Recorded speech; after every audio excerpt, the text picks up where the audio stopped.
Let's start with the theory part now. I'm writing theory. So write the heading expenses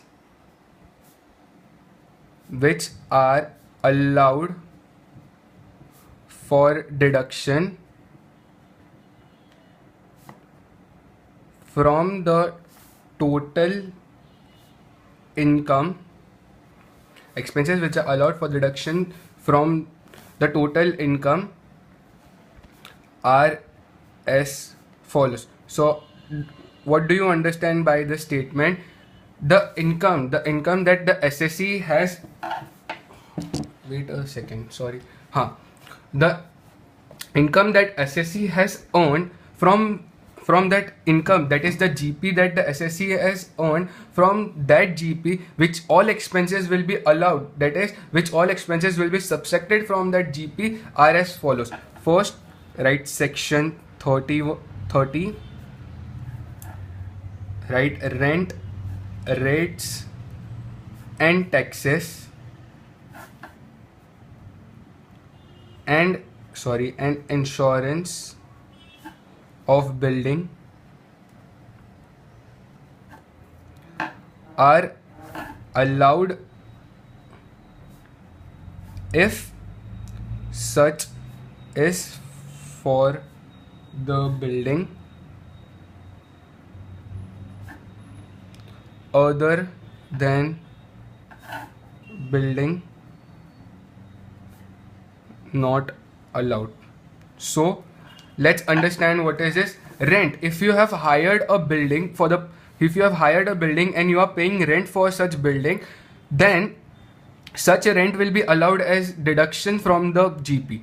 Rates means the charges that are charged in related to the building, like municipal taxes. Such are the rates. Municipal taxes of the building that you have hired, for which you are paying, that is the taxes you are paying for in regards of the building that you have hired for the business purpose. Such municipal taxes will be allowed as deduction. Taxes related to building, such rates and taxes are one and the same thing, so I have to put a comma over there. Rent, rates and taxes, and insurance of building. If you have paid insurance of the building, such expenses are allowed under section 30. Let me tell you all, this section are not very important. While solving the sum, you don't need to write the section, the expenses section. The section which are very important, I'll put a star mark with the pencil. The sections which are not star mark with my pen, you don't need to write in the notes while calculating the total income from PGPP. Okay, so just chill. You have to remember only rent, rates and taxes and insurance of the building are allowed for the purpose of building. Other than that, it is not allowed. You have to just remember this much. That's it. Now let's move on to first section over. You all please number the section. I am not numbering the section because I have to put a star mark. Section 31, repairs and insurance of plant and machinery.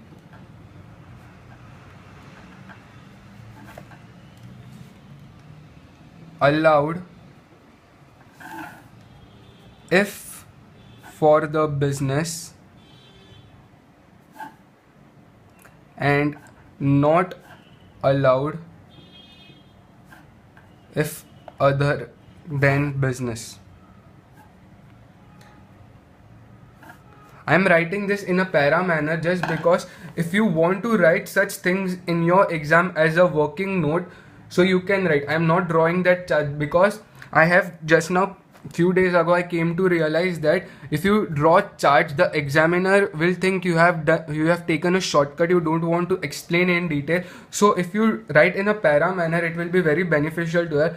In my previous videos also, if I have made any chart, please try to interpret. If you have drawn the charts and if you have memorized the chart, it's no worry. Please try to write in a para manner. Don't draw it. Just stay far from drawing, because this is not any arts exam.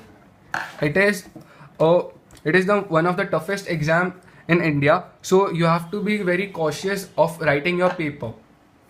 So that's why I'm writing in a para manner. So let's interpret this section. Repairs and insurance of plant and machinery. Plant and machinery are usually used in the business.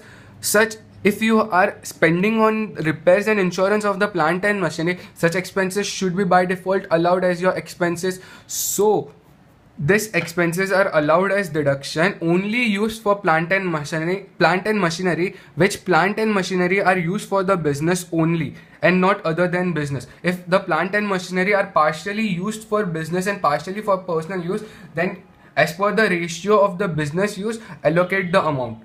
And same for the rent rates and taxes. If you have a residential house or from where you are operating your business also as well as you are staying, then if it is 50-50 ratio, then the 50% rent will be allocated to the expenses of PGBP and 50% will be allowed as your house property. Okay, as your not your house property, it is not an income, that will be not allowed. The 50% will not be allowed. Okay, but that 50% expenses will be written in the P&L account. So from there, how to solve that sums, I'll be teaching you all when I'll be solving the sums. So let's first complete the theory part, because the theory is quite massive in this chapter, but it is very easy. I'll be constantly revising this sections now and then, so that such sections get memorized in your brain when you are listening to my lectures. I'm trying to speak quite slowly so that students can listen it, because my speed is very good while speaking. I am trying to avoid it if I am fumbling just because I'm trying to speak slow. Okay, now section 31 is also not important so much. You don't need to write the section while solving the sum.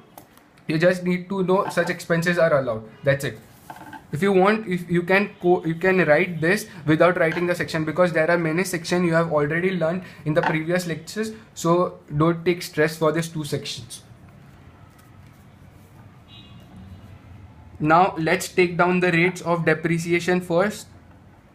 Rates of depreciation. You have to memorize the rates. If the examiner is generous, he might give you the rates in advance.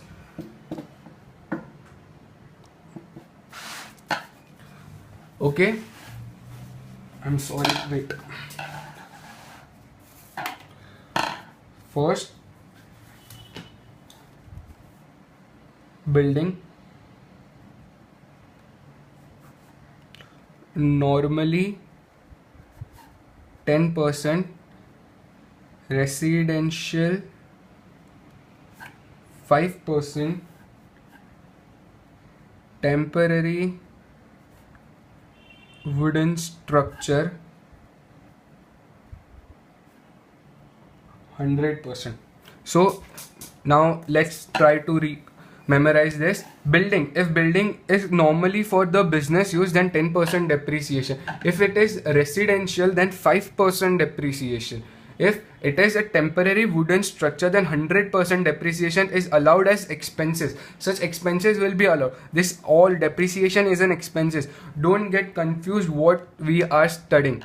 Okay, because many a time students remember all the sections, but they don't know how to apply the section. So from now only I'm trying to develop the habit in you all, how to apply the sections, how to apply the expenses. This all expenses 10%. If the building is of rupees 1 lakh, then 10,000 is allowed. For if it is normal residential, only 5,000 will allow. If that building is temporary wooden structure, then 100%, that is 1 lakh rupees expenses will be totally allowed as the income tax depreciation. Normal depreciation as per the accounting standard will be excluded. Okay. Second, furniture and fixtures at your business premises. Please be very cautious for the business premises. 10%. Third, motor car. If you have a motor car, many a times you all have tempo trucks, minivans, as a businessman carrying his goods from one place to another. So such depreciation on the motor car are given below. If the motor car is of hiring business, if the SS's line of business is giving the motor cars on hire to other person, then for such motor cars the rate of rate of depreciation will be 30%. But if other than hiring business, 15%. Okay. Fourth,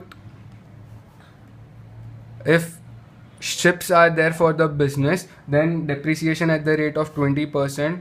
If aircraft is there for the business purpose, then depreciation at the rate of 40%. Such ships, aircraft might be there for the huge businessmen like Ambani's, Birla's, Tata's. They might have ships, aircraft. So such assets will be depreciated as per this rate. Sixth, computer at the business premises, 60%. You can remember this all depreciation rate like this: 20, 40, 60. Ship, aircraft, computer. 7, books normally. What does this mean? I'll be telling you. Wait. 60%. Many a times the businessman purchase books, annual publications and all. Such books that are normally purchased, the depreciation are 60%. Books by library or annual publication, the depreciation rate is 100%. 9. I hope I'll make a box. Please you all write one after other.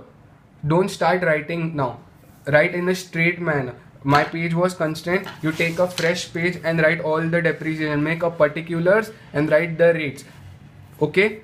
Write particulars, rate, and write all the particulars here and write the rates over here. Okay? Pollution control equipment. Pollution control equipment, 100%. 10. General rates. General rate means which are not covered over here. General rate is 15%. That is, plant and machinery is missing over here. So plant and machinery rate is 15%. Similarly, any other thing which is missing over here on which depreciation is charged, the rate is for, I'm writing in bracket, tangible assets. 11. Intangible assets. If you remember my capital gain, intangible assets, capital gain, there was a sum on which 25% depreciation was calculated. The 25% rate has came from here. So let me make box for this.